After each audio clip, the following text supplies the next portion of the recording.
I'd like to ask Kshama and Charles some questions about our topic today, which is why socialism and why now? So why is it that socialism is important? How is it relevant for us today here in Seattle? So my first question is to Kshama. I want to start by talking about the $15 an hour campaign. And I'm curious why $15 an hour is such a central issue for you. You could focus on other things. You could focus on a basic income. You could focus on trying to raise revenue to restore some of our social services. So why $15 an hour? Why is this so important right now? Thank you, Deepa, and thank you, Charles. Thanks for this opportunity to have this very important conversation. And I think that's a very important question. Why 15? We could be doing so many things. And I'm sure those of you who were tuned into our campaign for City Council last year noticed that on our campaign flyer, we talked about a $15 an hour minimum wage for Seattle. We also talked about affordable housing and rent control and taxing the wealthy for funding for mass transit and education. And the reality is that for decades, the vast majority of the people, not only in the US but around the world, have seen declining living standards. It's been a very systematic process of a decline in living standards, a decline in any political voice, and it's been a race to the bottom. So you could pick any issue out of a hat, and that would be an important issue because that's how much the backslide has been, how pronounced it has been. But the fact is that winning social gains and a fight for social justice is not simply a matter, it's not a linear equation of what are, there's no way you could just line up all these different demands that we need to fight for and arrive at some sort of consensus that this is more important than the other. No, housing is in crisis in Seattle. Affordable housing is in an extreme crisis everywhere in the country, and healthcare is in huge crisis. So I could go on and on. We could spend the entire evening talking about the different crises we face. But political change works in a somewhat different way. Political change requires people to become part of an organized movement from below in order to put pressure on the top, because the way the capitalist economy and society and political system functions, wealth is what determines your political power. So while the elite, the 1%, so-called 1%, as Occupy stated, have a very, very consolidated political power, and they have successfully throttled so many of grassroots efforts, the only way to counter that is not by billions, because we don't have those billions. What we do have is billions of people who are suffering under the system.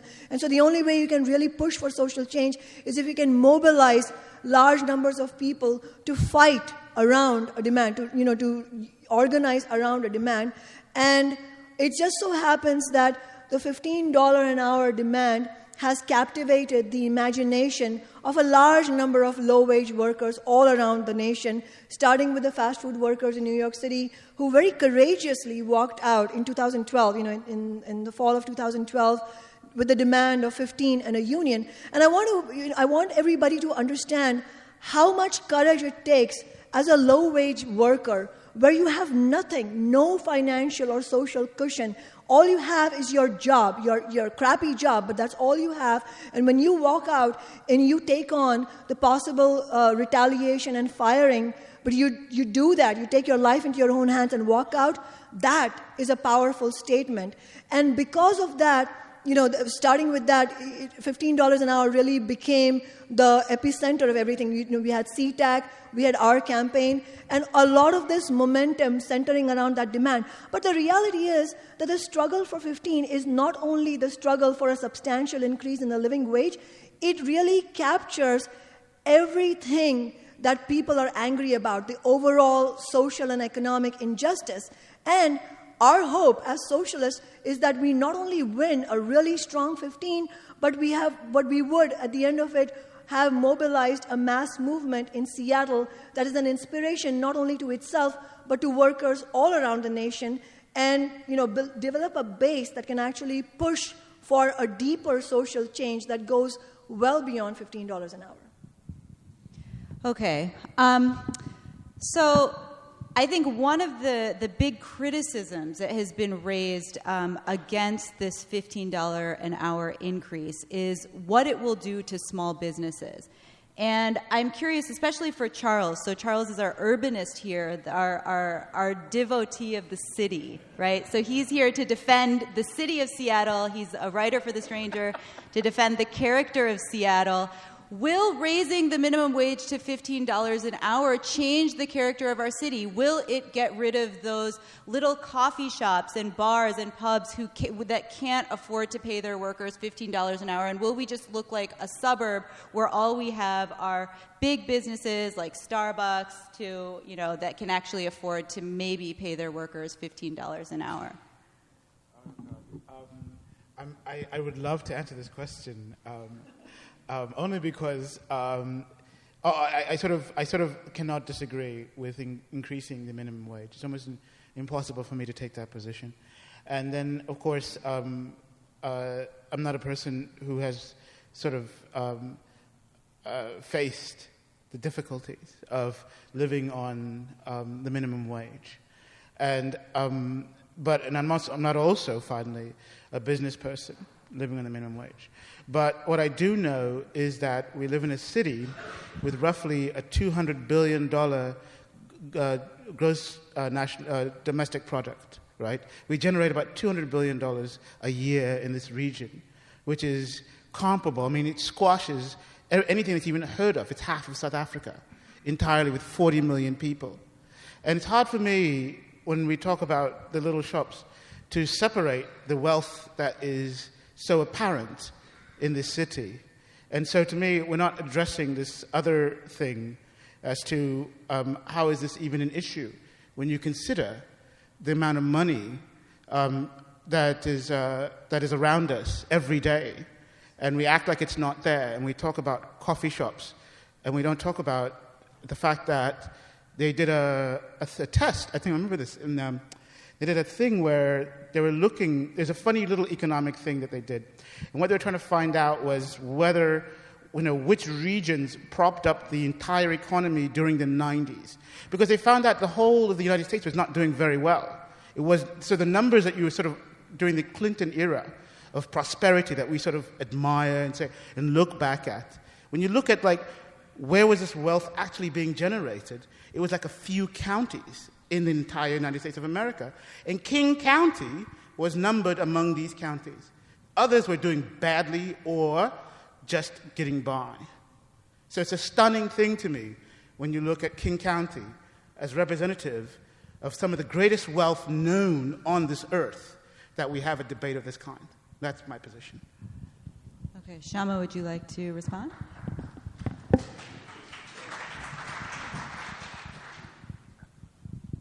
First of all, I think we should remember that regardless of the size of the company that employs you, your cost of living is no different. And that should be our starting point.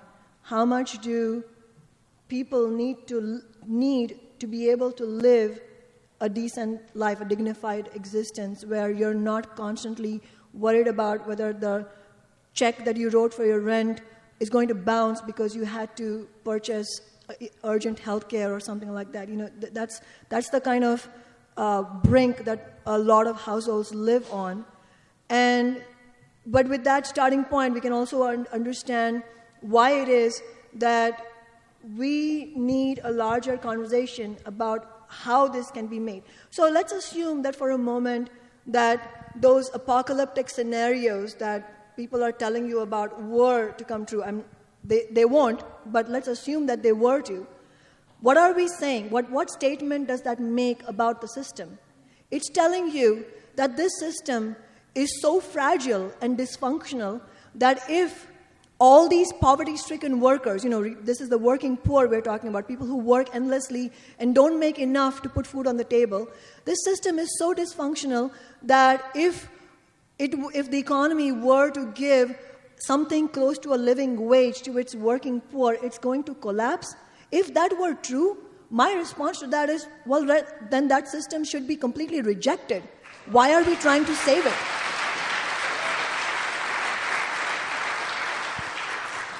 It's an indefensible argument, and we should be bold enough to state that correctly. But having said that, I think we should take a step back and understand how the capitalist system works as far as small businesses are concerned. A political scientist, Michael Parenti, once said that small businesses are like squirrels dancing in the middle of elephants. And I feel bad using that metaphor because I love elephants.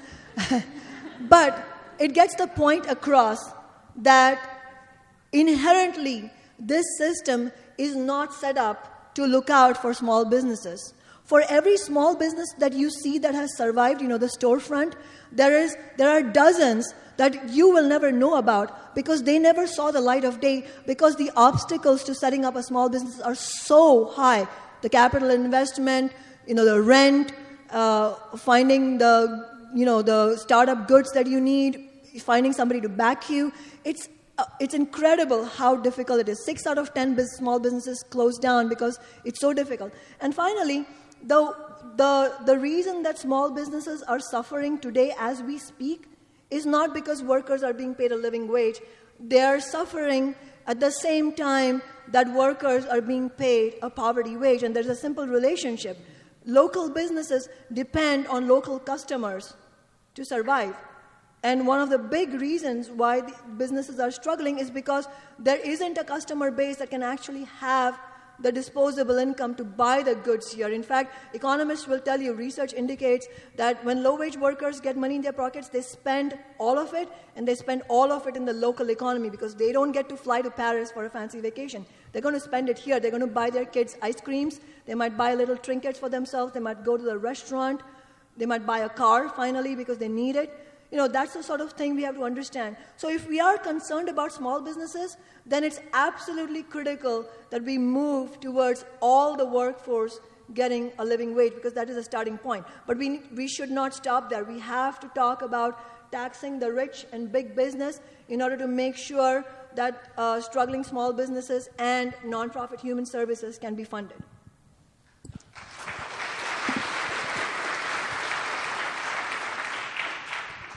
Okay, so now that Kshama said the C word, capitalism, which she's very comfortable saying, I was very shocked the first time I heard her say it, I would like to turn the conversation towards the S word, which is a good word for tonight, socialism. So the alternative that you are kind of, skirting around is socialism, right? That's the alternative that you envision. What is socialism to you? What does that mean? What does that look like? How is it different from capitalism? How would it be different from what we see right now? I think what we see right now is a good starting point to understand what socialism is. And actually, Deepa, she was referencing something that she and I talked when she interviewed me during the campaign, and she made a good point that it's stunning that you're actually so free with the word capitalism, and that's a very good point because often people say, "Wow, you have the guts to call yourself a socialist and use the S word," and I often point out that a more remarkable thing is to use the C word because naming the system is important. Otherwise, we are left with this mystical idea that this is the economy, meaning this is the only way an economy, a human economy, can be designed, meaning on capitalist lines, and there is no other alternative. It's a very subtle thought control thing that happens when you think of this as the economy. The moment you step out from that and say that this is the capitalist economy, that opens up the possibility of an alternate to capitalism. And I think that's why it's important for us to point out relentlessly that this is the capitalist economy that we're talking about. What do we see under capitalism? I mean, look at Occupy's message, Occupy crystallized it in some ways. It said 1% versus the 99%. In a very pithy slogan, they captured the class conflict, meaning capitalism is a system that works only for a tiny minority, global minority. Capitalism is a global system, and it works such that a tiny global minority gains untold amounts of wealth and power at the expense of the rest of humanity. Socialism is the complete opposite of that. Socialism would be an economy and a society that would be organized such that the goal of the economy would not be to enrich a small minority at the cost of everyone else. Instead, to provide a very high standard of living, to harness all the abilities of society and technology to provide a very high standard of living to everybody on the planet in an environmentally sustainable manner. But this cannot happen in a vacuum. Meaning what? Meaning that as far as technology is concerned, as far as the resources and science is concerned, our society today is fully capable of not only satisfying the basic needs of everybody, but satisfying them in a very high quality manner. But it's not going to happen without political changes. And what is that political change that is different about socialism? Socialism, unlike capitalism, is a democratically organized global economy where not only the resources, but the decisions of how to use those resources, how to organize society, are in the hands of the mass of people, not in the hands of a small elite, which is what capitalism is. So if we want to go towards socialism, we have to understand that it will require a massive political shift in our thinking and in the way government is organized, in the way the economy is organized. So, people often think about co-ops. People also know about some of the worker-controlled factories in countries like Argentina. That's a small example. That's a microcosm of what could be possible under a socialist economy. But socialism cannot be brought about in one city or in one country. It has to be a global system. But I can talk more later if you want. Well, Charles, maybe I can pose this question to you. So Kshama, you brought up some of these examples, these examples of worker control that exist today in Argentina, co-ops, for example. But what about the experiments of the 20th century, the socialist or communist experiments of the 20th century? Are these examples of socialism? So maybe, Charles, you come from a place, from a country that attempted this. And is that socialism to you? I had front row seats on this experiment. And it's not the question was really complicated. And no matter what, I don't want to get into Zimbabwe because that's a really long discussion. But you have to go and see what was going on in the 1970s, the Lancaster Agreement, the issue with the farm, the land, which was not resolved, and also there's an issue with Zimbabwe's involvement in the UN in a rotating seat for the Security Council. And all those things meant that whatever socialist interests that they had were not really available in any realistic way. And you have to then skip a little bit later to a desperate situation where the government feels like it's being excluded out of the world market and so forth and so on. And then the IMF appears and says, well, and this is the 20th century as far as I'm concerned, and says, well, look, what you have to do is this, you Africans, if you want to be rich like us Americans and so forth and so on, and Europeans, this is how we did it. We, first of all, and it was called ESAP, it was called Economic Structural Adjustment Program, right? This was imposed, and it still is imposed. In fact, Greece is going through this right now. It's sort of funny to see this happening. Now, I don't want to get into that, but it was called ESAP. IMF said, and it was said to Zimbabwe, said that you guys are struggling, and we weren't doing that badly in the 80s. We weren't, weirdly enough. But they said, if you want to do better than what you're doing right now, you have to follow this prescription. And this prescription is like how we do it in the USA. And that was called Economic Structural Adjustment Program. And it became known amongst Africans when it was imposed as extra suffering for African people. So because what they said is you liberalize your economy, you drop capital controls, capital can go in and out, right? You cut state spending, it all sounds very familiar, right? And then you privatize whatever can be privatized, meaning and all this stuff, and that's what they did. And the economy tanked. And in fact, any country that sort of took on this program saw no development at all. They used to talk about Chile as being the example of what, so forth and so on, but said, oh, so we need a dictator to make this work. But, Pinochet, all right, fine, we'll do that. But that's what they did. And so in the face of, the socialist attempt, which failed against the neoliberal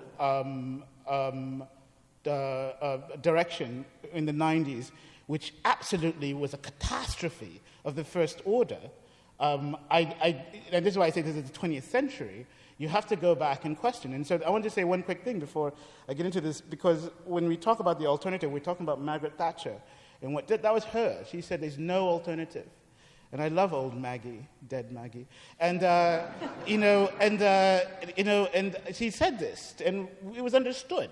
And what we sort of faced with at this time, and when we're thinking about socialism, is that we've sort of forgotten that what they were doing in the 70s, Margaret Thatcher, Ronnie, the Volcker shock, all of this stuff, and even Jimmy Carter. I mean, as much as we love him, Jimmy Carter is the one who gave us Paul Volcker.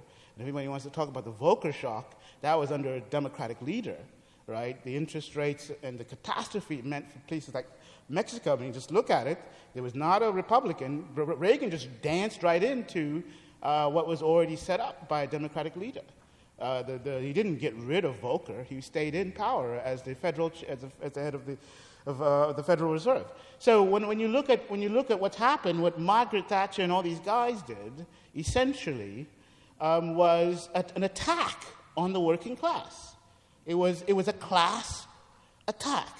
And we've sort of forgotten about this. And so suddenly we end up because we sort of believe that things get better and we believe in progress, we're suddenly okay, so what do we have available to us? And then we say, we can't talk about socialism because that's an old thing. And we forget that what they did essentially was attack something that was that had come up several times. It was there in the 20s. It was there in the 1840s. And suddenly it's just no use to us all of a sudden. And this is, to me, the big problem I have. Is of course it's still useful. And of course labor unions are still useful. I mean, we shouldn't act that the world moves in stages of improvement. There's actually things that are solid. I'll just say one last thing as an urbanist.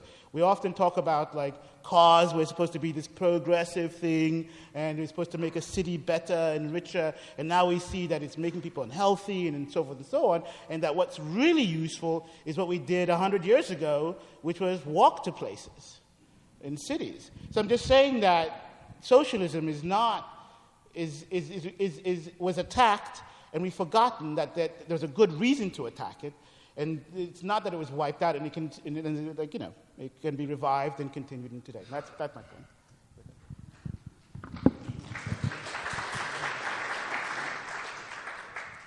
Okay, but I still want to pose this more critical question to both of you as socialists. I guess you are both proclaimed socialists. What about the state? And looking back at the history of the 20th century, we did see a lot of evil, death, and destruction committed in the name of socialism, right? National socialism. Some of you may remember that, and its final solution, right? So I think, how does socialism think about the state? How does socialism think about the power of the state? Is your brand of socialism, is the type of socialism that either of you envision, could it go to that totalitarian place? Is that something that we should be afraid of here in the United States when we have our first Socialist City Council member in Seattle, right? Thanks. I would say, first of all, that if people are wondering about death and destruction, first of all, we need look no further than what has been happening under capitalism. Decades of death and destruction. It is true that economies like the former Soviet Union, which I would call a very distortion of an idea of socialism, they were really what they evolved into were what I would call a bureaucratic dictatorship. So when you're talking about socialism and referencing the former Soviet Union, for example, what you're referencing is what it turned into, which I would call Stalinism. And that's not what we're talking about. And while it's true that the Stalinist regime was repressive and there were huge issues, there's no question about that. But I would first start by counterposing it to the absolute misery that the capitalist system unleashes on the vast majority of people on the planet. And we are here in the US. This is the wealthiest country in the history of humanity. And 1 in 6 people is poor, by census numbers. And actual poverty is far, far bigger, far higher than that. And the violence of having to live a life of homelessness, of sexual exploitation, of sexual violence, of the repression of the LGBT community. I mean, there's an enormous suffering that is unleashed on the population. This is the US we're talking about. We're not even talking about what capitalism does to other countries around the globe, like India or countries in Africa, in the African continent. And in fact, if people want to see what capitalism actually does, you should look at capitalist Nigeria, capitalist India, capitalist Indonesia, to see the scale and magnitude of just absolute poverty and degradation that is forced upon people. But it is absolutely also a correct question to ask, what was it that in the former Soviet Union, was that socialist? Do we have any compelling examples of socialism around us? Those are the good questions to ask. This is a good starting point. Is Sweden socialist? These are questions that people have in their minds, and I think it's good to bring them out. And it's important to recognize that a lot of the gains that were made by countries like Sweden, Norway, the Nordic countries, by Europe, by the European continent in general, were very... It was a direct consequence, it was a direct byproduct of struggles towards socialism, of struggles by the labor movement. And so when people think that there's something very wonderful about Sweden and Finland, how come they have funding for education, there's something wrong about the US, look to the history of labor struggles, and many of these labor struggles were led by socialists, and a lot of the gains that were made in that era, in the 20s, 30s, 40s, led to, were incomplete. So they didn't lead to actual socialist economies, but they led to a huge effort to take some of the gains of productivity and make them available in the form of education, housing, healthcare, and other things that you need to just have a basic life. And a lot of those happened not because of capitalism, they happened in spite of capitalism. And so we have examples of what things you can have in a socialist economy when you look at some of these countries, but they're all capitalist countries. They're what I would call social democracies, meaning they're capitalist countries which have a much more extended welfare state, much more extended social programs. But if you look at what's happening to Europe today, Europe is hardly a poster child for what an economy should look like today. Europe is in massive and deep crisis today. A lot of these programs that were fought for by labor activists, by socialists, making enormous sacrifices, personal lives were given to these struggles, and all of that is now unraveling in Europe because capitalism is incapable of really providing for those needs. And what's happening now is what you would see after any really massive recession under capitalism. Recessions are written into the DNA of capitalism, and every time you have a massive one like the one that's just happened, all the programs, reforms that were fought for in the past will get lost because of the assault, what's called the austerity program by capitalists. So what we have to understand is that those are some of the things we are striving for, but there is no real example of socialist economy or socialist country around the world, precisely because it is impossible for one country to be an island of socialism. You cannot have a socialist economy that survives on itself. That's not possible. You need an exchange of resources. You need that to happen on a global scale. So just like capitalism is a global system today, socialism will only be able to survive if there is a global push towards socialism. Of course, it has to start somewhere,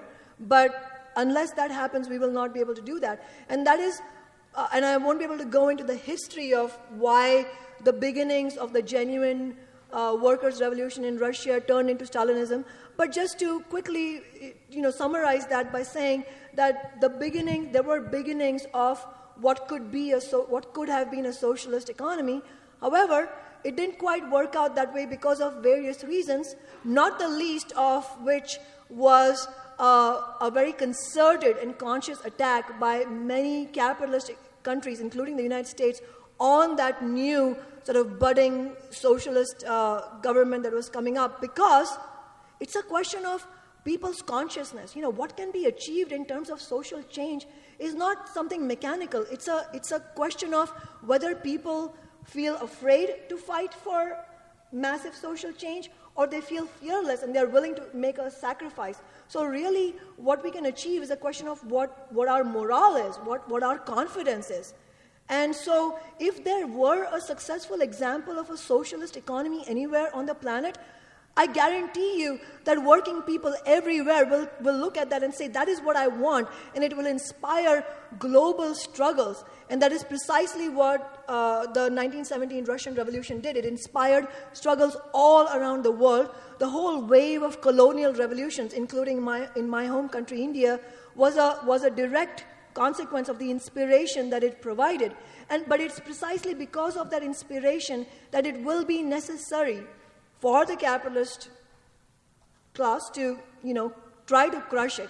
So the only way we will be able to really make a shift away from capitalism, is if we have struggles everywhere and we have the idea of international working class solidarity. That is an absolute fundamental necessity if we are to move towards a socialist economy. Okay, so I'd like to go back to this question of Sweden and the Scandinavian countries and social democracy, right? So you talked about how social democracy in the Scandinavian countries is, to some degrees it's failing, or at least it's dealing with a lot of difficulties. Western Europe definitely. Is this because, they did not pursue a full socialist path? Does socialism require that we nationalize everything? Is that kind of what it means to be a socialist? That we have collective control of all industries, all resources, whereas in the Scandinavian countries or other social democracies, you have collective control of some resources, some industries, and then you have corporate control or state control, right? These are mixed systems. So is a mixed system not going to work? Do we really have to move all the way to collectivization of all aspects of life? As a socialist, is that what you believe? Charles, why don't we start with you?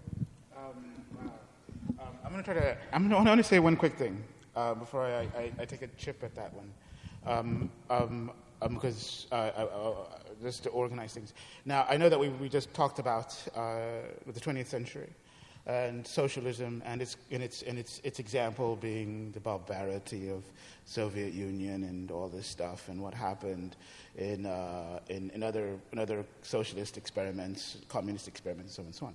But I'm always love this because everybody sort of talks about the document for capitalism, the founding document for capitalism, as being Adam Smith's Wealth of Nations, right? And they always talk about the glorious, invisible hand. But one thing they always seem to miss when you're reading that book, if you read it, and it's in several chapters, right, what they seem to miss is that slavery is alive and well. And this is capitalism.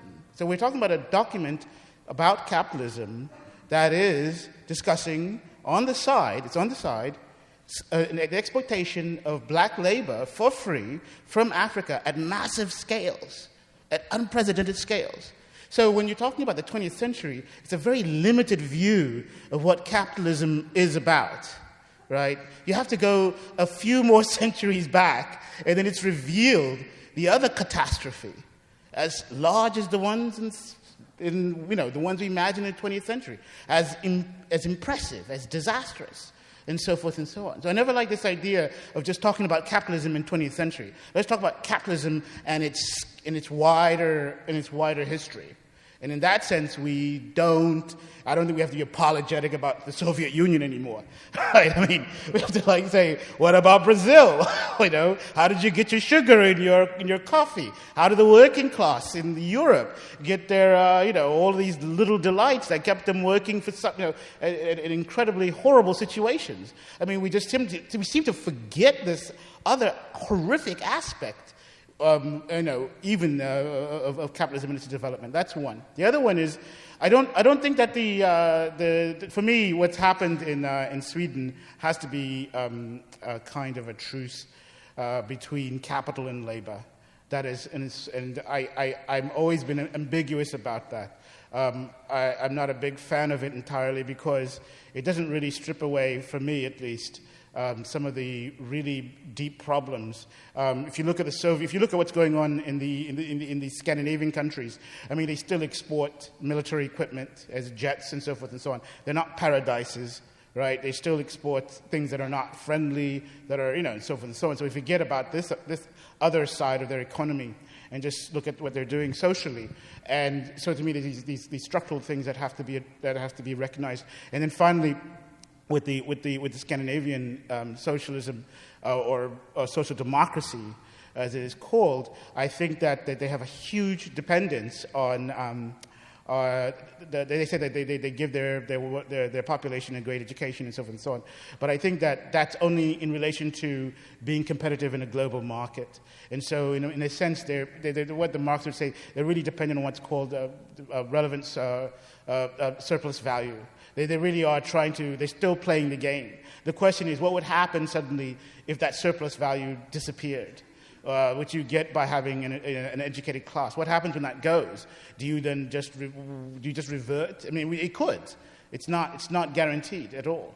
And the question that I have for those countries is, why is growth still necessary? Why do we still need to grow? And they still play the game of growth. And so to me, this is another problem about their socialism. And I'm against growth at the moment. I think that growth is a big problem because if you look at the USA, what are we doing? We still believe that we have to grow at 2 or 3% a year for everybody to be happy. And this is utter nonsense. We don't need growth anymore. And this is where and if you're a socialist and you're talking about growth, I have deep problems with your socialism, because it's just like, we don't need it anymore. That's my thing.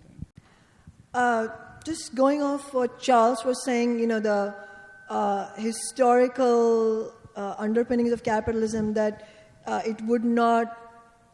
capitalism would not have evolved out of feudalism were it not for the massive exploitation and slavery and plundering of the resources. But I would say that that's not a historical thing. It's capitalism cannot survive ever, even today, without an ongoing massive exploitation globally. So even if we were to suspend all facts for a second and imagine that Sweden was some sort of haven of social justice, which it isn't, but even if we were to imagine that, that's not coming without a price.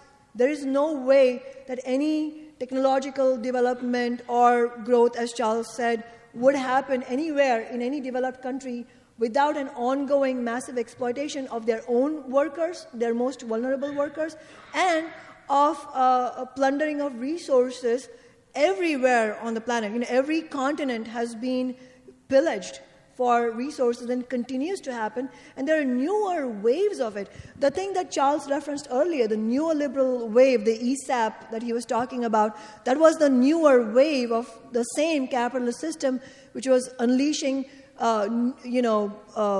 old but new sort of formulas of exploitation. So the colonial revolutions were able to fight for a political independence, but the countries like India and like the countries in Africa never became economically independent, because such a thing is not possible while the global economy is being dominated by the capitalist class. So it's an independence in name, but then the exploitation comes in different ways. So you have now India, can have our own prime minister who was born and brought up in India, but the economy itself is held hostage to global multinational corporations, some of which are of Indian origin. But that doesn't change the fact that there is an ongoing exploitation, and that's something that we have to never forget. But going to Deepa's question about what is it in Sweden? They've collectivized some resources, but maybe they haven't collectivized enough. Is that what it's going to take? I would say that the social democracies we're talking about, which were able to deliver what I would consider a middle-class standard of living to a larger group of people than happened in the United States, that is not really a result of any real collectivizing or democratic ownership of resources. That is a result of, as I said, mass movements and labor movements that pushed for significant reforms. I wouldn't scoff at these reforms, but they were not actual. It did not involve taking the major corporations into the democratic ownership of the public at large or workers. What it did involve was massive reforms like taxing the wealthy, taxing profits, taxing corporate profits, making funds available by taxing the wealthy to enable a free, high-quality public education, to enable a national healthcare system. That is what happened, and those are massive reforms. I mean, today, if I could wake up tomorrow and have single-payer healthcare in the United States, that would be an enormous step forward from where we are today. But that is not collectivizing of resources. And if we are to genuinely move towards anything like a socialist economy, then it will require the largest resource basis, meaning all the oil corporations and the massive corporations, the multinationals. It will be necessary to take them into a democratic ownership by everybody, because otherwise we will not have a say in how resources are distributed, and that is key. That is key to determining what kind of economy we have. I mean, I'll give you a very simple, concrete example of what I'm talking about. We see untold levels of hunger and starvation and malnutrition all around the world. Malnutrition and hunger has gone up, not gone down. Every year the UN has a boilerplate program against hunger and starvation, but it's going up. But it's going up at the same time that wealth and productivity is going up. So the number of malnourished is going up while the number of billionaires is going up. That tells us that hunger and starvation and basic problems like that are not a consequence of any scarcity of resources, at least at this point in our society. It is a consequence of how wealth is distributed, and how wealth is distributed is a consequence of how wealth is owned in the first place, how that is organized, and that does need to be changed. But I can end by saying that if people are fear-mongering by saying, oh, your little corner shop is going to be taken control of by some disorganized mobs, please recognize that as fear-mongering. The reality is that this economy that we have today, that is what we should be afraid of. You want to be afraid of something? Be afraid of where we are headed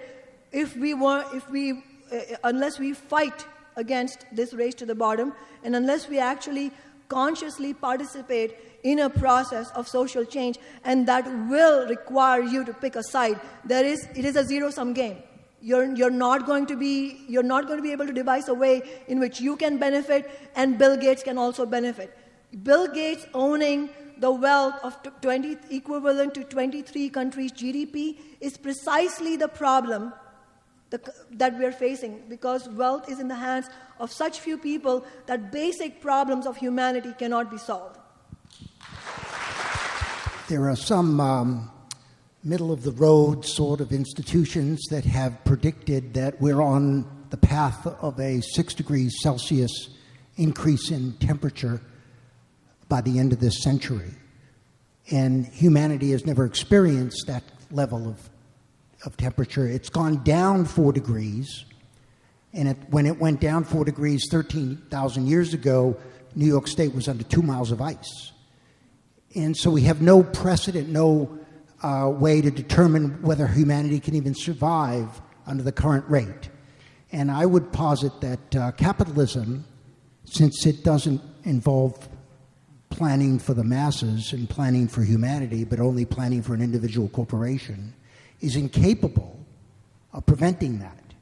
And reforming capitalism would require telling Exxon and BP and Shell not to extract any fossil fuel at all and basically go out of business. And that's impossible under capitalism. And I'd like you to comment on the fact that, just comment what I just said. Who wants to stab at that? Charles? Okay. I'm 100% with you. Remember what the president of Exxon said recently, it was a year ago, that we will adapt to this new condition. He has great faith in human adaptability, more faith than we have it, but at least he knows the shit has hit the fan, and that there's no turning back at this point. I think that you're right. Here's my opinion. Here's my opinion about the climate, and I don't think that there's any seriousness about it at all. And and I sort of borrow this from John Galbraith, but at the end of his book on predatory state, he actually brings out exactly what I think has to happen if anything is going to change, is that you need a mobilization at the scale of World War II, right? An utter, total social transformation. And no one's talking like this at all. And so what are they saying right now? What we have is they're offering us market solutions, right? They say that carbon taxing and blah, blah, blah, which is all just nonsense, right? The market can't really do anything. And I want to just say one thing about this, because I hate this notion. We say that we'll just turn it off the market, we'll make electric cars, we'll do all this stuff, and then we'll find a solution. That's their first answer. Actually, that's the neoliberals' first answer. The neoliberals first say there's no problem. This is all bad science. The second one is saying, okay, it's real, so what we'll do is we'll make the market solve it. And the third solution is to say, let's turn to science fiction. We'll do geoengineering, right? We'll put solar panels in the atmosphere, and people write out patents for this stuff. It's kind of amazing, right? So they're not being realistic about what's going on. But that sort of reminds me, just finally, in the issue, that people forget, and I say go back to this mobilization, that the state mobilized the United States. It's the state that did this, and I'm sort of a pro-state person because, capitalism is not even possible without the state. It can't even survive. And this is another question that people don't really deal with when they're talking about small businesses: is that actually the state is not on your side, right? The state is capitalism to me is the market plus the state. Because if you look at it this way, and I want to just to go into this because it's like. Quickly, the 30-year mortgage, right, was a state invention. Basically, home ownership in the United States of America was invented by the state, not the market. The market could never, ever take the risk on a 30-year mortgage, right? The state had to supply that. So people forget that the suburbs is an entire state invention. If it was left to the market, only a few people could have homes in the United States of America because there's no one who has money who would ever to take the risk at all. And another thing is, like, if you look at something even more bizarre, securities, right? Those things that tanked the economy in 2008 were actually also invented by the state, right? Those came out of Freddie Mac and all these other sort of what they call parastatals in the British world. They're out-of-state institutions. They're complete inventions, and the market was not sort of interested in them at first. And then now we have this problem of the securitization of the economy. So anyway, the state is central to these solutions that are, I think, pretty much, as you pointed out, reached a terrifying point. Thank you. How about you? So we know that young people these days don't really ascribe to any particular political party. And I'm a public school teacher, and my question is about education. How do you feel we can best leverage ourselves, who identify socialist, in taking back public schools from the capitalists, number one? And number two, can you speak to how socialism is viewed amongst young people these days? Yeah, that's an excellent question. And one that I feel close to my heart as a teacher myself.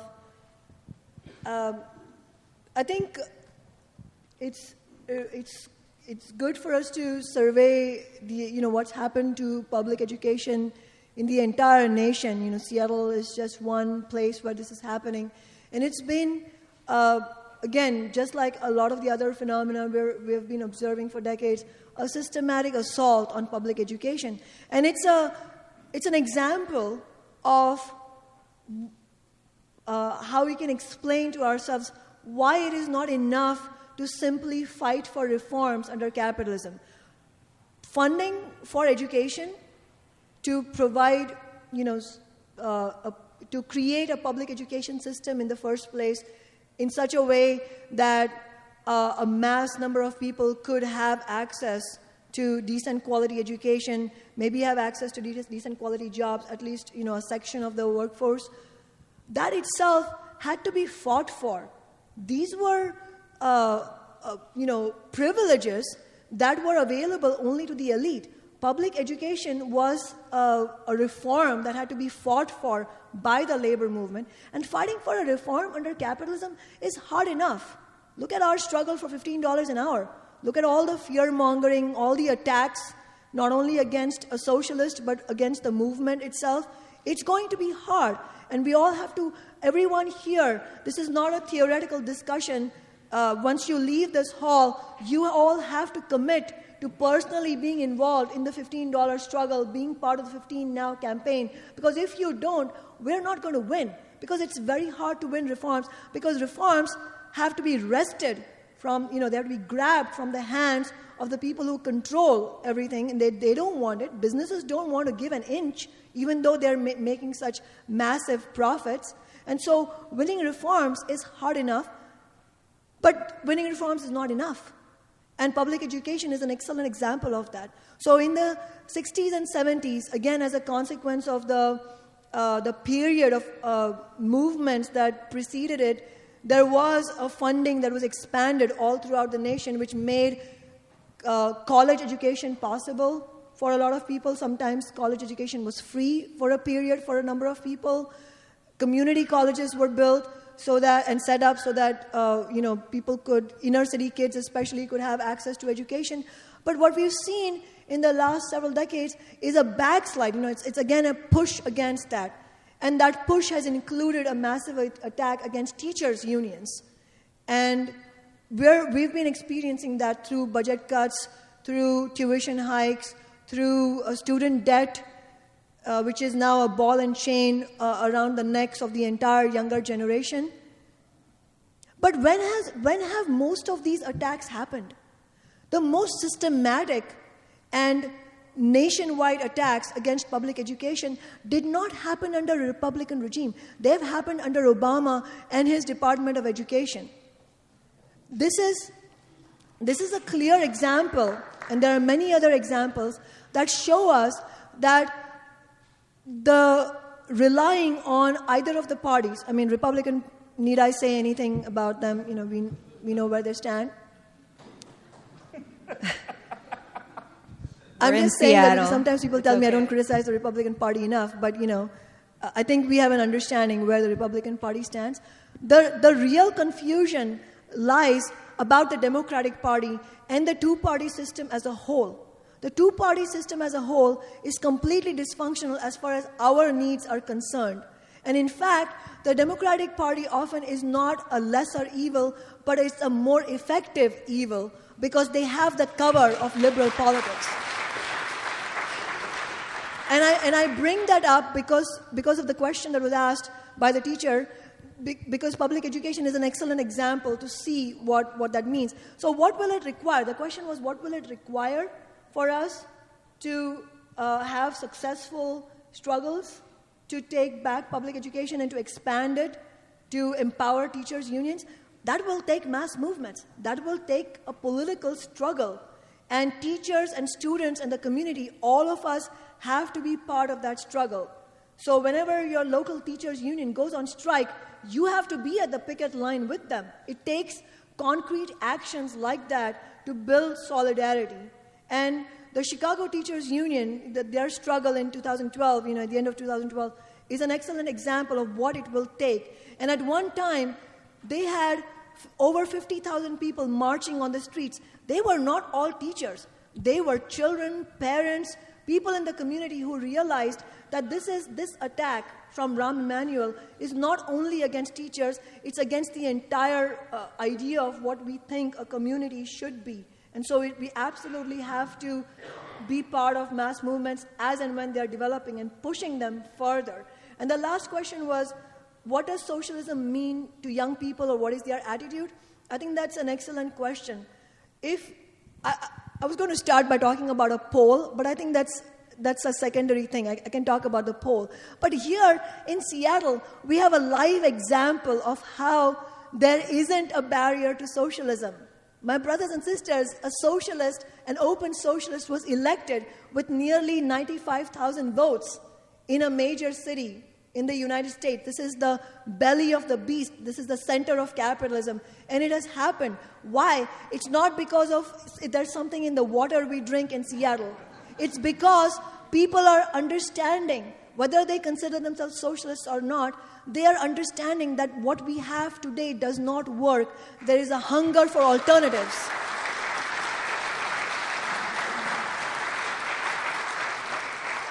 There is a hunger for alternatives, and people are looking for them. And lastly, I will say there was actually a poll that was released by the Pew Research Group, which showed that among young people, 18 to 30-year-olds, socialism not only does not have a stigma, a majority of them look favorably upon socialism and are starting to give up on capitalism.